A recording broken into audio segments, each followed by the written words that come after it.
بسم اللہ الرحمن الرحیم۔ ناظرین گرامی، ابو جہل او بدبخت کافر تھا جس نے ساری زندگی رسول اللہ صلی اللہ علیہ وسلم کو تکلیف اور دکھ کے علاوہ کچھ نہیں دیا۔ فرعون اور نمرود کی موت کی طرح ابو جہل بھی کتے کی موت مرا۔ حضرت عبد الرحمن بن عوف رضی اللہ تعالیٰ عنہ سے مروی ہے کہ جب جنگ بدر کا میدان لگا ہوا تھا کہ معاذ اور معوذ رضی اللہ عنہم میرے پاس آئے۔ انہوں نے مجھ سے دریافت کیا کہ چچا جان ان لوگوں میں سے ابو جہل کون ہے؟ میں نے ہاتھ کا اشارہ کرتے ہوئے ان کو بتایا کہ وہ ابو جہل ہے۔ انہوں نے کہا، چچا جان، اس ظالم نے ہماری نبی پاک صلی اللہ علیہ وسلم کو بہت ہی دکھ اور تکالیف پہنچائی ہے، اس لیے ہم ابو جہل کو نہیں چھوڑیں گے۔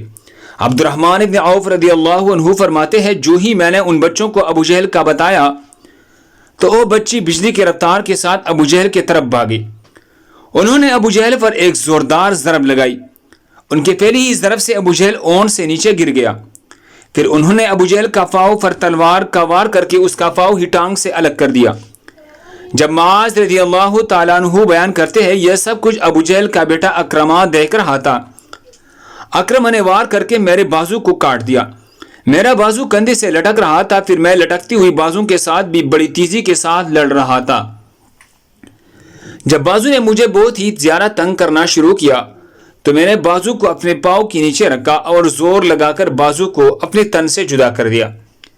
حضرت معاذ رضی اللہ تعالیٰ عنہ سے مروی ہے، میں نے موقع پا کر ابو جہل پر پھر وار کیا، جس سے ابو جہل کی جسم سے خون کی فواری جاری ہو گئی۔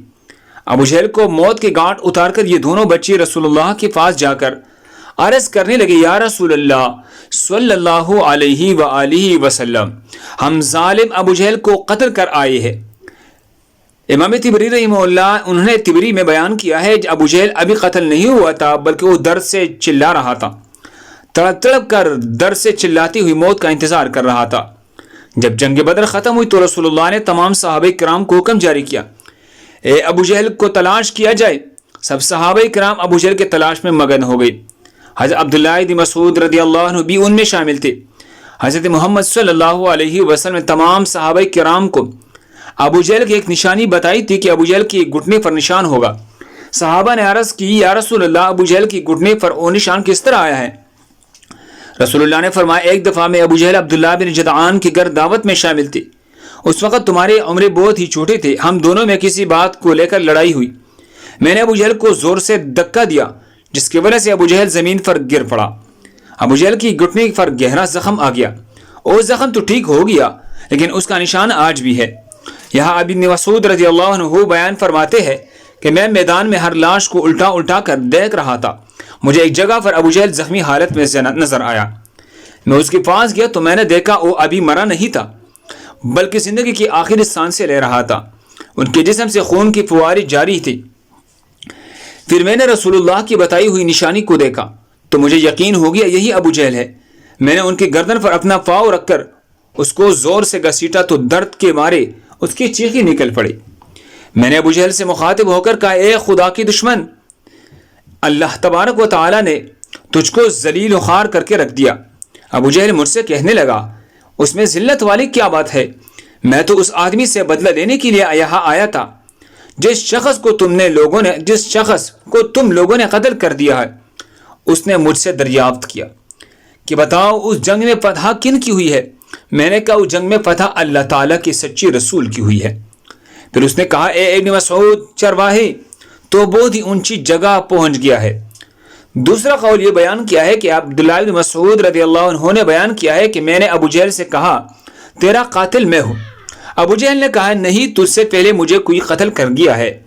ایک قول یہ بھی بیان کیا جاتا ہے کہ جب ابن مسعود رضی اللہ تعالیٰ عنہ ابو جہل کی سینے پر بیٹھ کر کہنے لگے، اے اسلام کی بدترین دشمن، تم تو فرعون سے بھی زیادہ بدبخت نکلے ہو۔ فرعون نے بھی مرتے وقت اپنی غلطیوں کو مان لیا کہ میں غلط تھا، لیکن تم تو مرتے ہوئے اسلام کے خلاف بکواس کر رہے ہیں۔ یہ سن کر ابو جہل نے جواب دیا کہ اپنے آقا محمد صلی اللہ علیہ وسلم کو جا کر میرا یہ پیغام دے دینا کہ ابو جہل تو اس دنیا سے چلا گیا لیکن وہ یہ پیغام دے گیا کہ حضرت محمد صلی اللہ علیہ وسلم کا سب سے بڑا دشمن میں ہوں۔ ابو جہل کی زبان سے یہ سن کر میں نے ابو جہل کی تلوار پڑی، اسی سے ابو جہل کے جسم سے اس کا سر تن سے جدا کر کے رکھ دیا۔ فرماتے ہیں میں نے جسم سے سر کو جدا کر کے نبی کریم کے پاس لے گیا۔ میں آقائد و جہان صلی اللہ علیہ وسلم کی بارگاہ میں ابو جہل کا سر پیش کرتے ہوئے عرض کیا، یا رسول اللہ صلی اللہ علیہ وسلم، یہ لو ابو جہل کا سر۔ رسول اللہ صلی اللہ علیہ وسلم نے فرمایا، قسم ہے اس ذات کی جس کی قبضے میں میری جان ہے، بے شک یہی ابو جہل کا سر ہے۔ پھر آپ نے ابو جہل کے سر کے پاس کھڑے ہو کر فرمانے لگے، یہ کافر ابو جہل اس امت کا سب سے بڑا خطرناک اور ظالم فرعون ہے۔ ہر امت میں ایک فرعون ہوتا ہے، جبکہ میرے امت کا فرعون ابو جہل تھا۔ اللہ تعالیٰ کا لاکھ لاکھ شکر کہ یہ بدبخت ہلاک ہو گیا۔ روایت میں اس طرح بیان کیا گیا ہے کہ رسول اللہ شکرانے کی نفل ادا کی۔ رسول اللہ کے فرمانے پر ابو جہل کے لاش، سر اور قریش کی 24 سرداروں کو ایک کنویں میں پھینک دیا۔ اس کے بعد رسول اللہ 3 دن میدان بدر میں رہے۔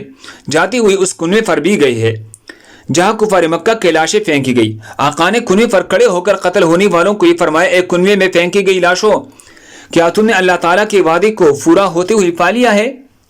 اللہ تعالیٰ کا وعدہ سچ ثابت ہو گیا ہے۔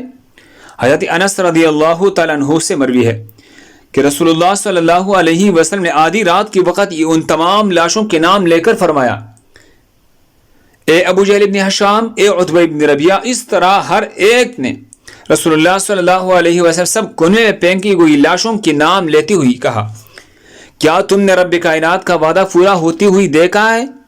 کیا تم نے اپنے خدا و بتوں کو وعدہ سچ پایا؟ میرے خدا نے جو مجھ سے وعدہ کیا تھا وہ سچ ثابت ہو گیا؟ اس پر صحابہ نے پوچھا، یا رسول اللہ، آپ لاشوں سے باتیں کرتے ہیں؟ تو حضور کریم نے فرمایا، جو باتیں میں ان سے کہہ رہا ہوں تم ان لاشوں سے زیادہ نہیں سنتے ہو، بس یہ لاشیں بول نہیں سکتے، سب کچھ سن رہے ہیں۔